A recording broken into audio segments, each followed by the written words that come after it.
Guys, my name's Chris Pratt. I captained the varsity soccer team back in 2010 when I graduated from Nobles. Something that Coach Ginsburg likes to come back to a lot is that my senior year actually was probably one of the more down years that Nobles soccer had.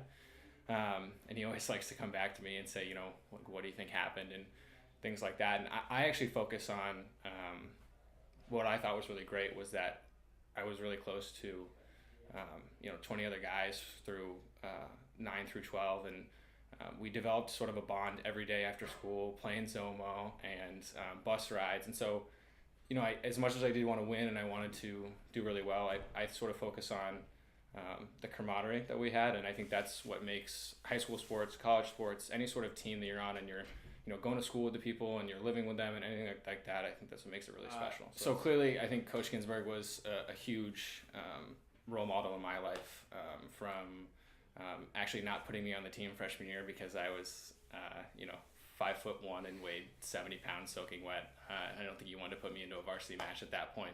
And having the knowledge to know that I would do much better practicing with the varsity and playing on JV and developing in that sense.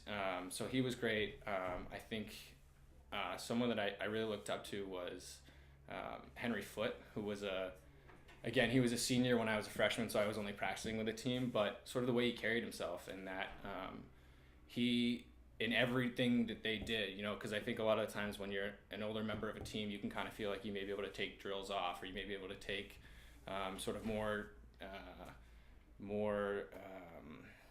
of a stronger line with people. He never once really made it so that it seemed like he was anybody other than just a teammate. And he worked hard in everything that we did, and he led by example. And from ninth graders up to kids in his own class, I think we all felt like he was our peer, but at the same time, he was someone that we tried to emulate.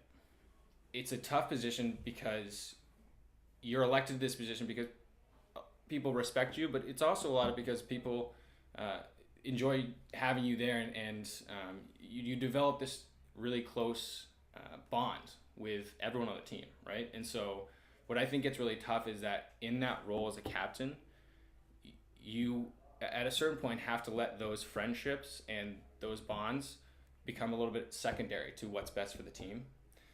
And I think what I really struggled with my senior year was that we had a lot of seniors on the team, and while we were all really great friends, it was sort of our job to make sure that everyone was doing what they needed to do, and we were preparing as well as we could have. And I don't think that we did that adequately enough because we didn't hold people accountable as we should have. Because it's really hard to, see your friends day in and day out and be sort of not a different person on the field, but to hold a different role, and know when that ends and know when that begins. And so what I reflect on is that I didn't do a good job of that.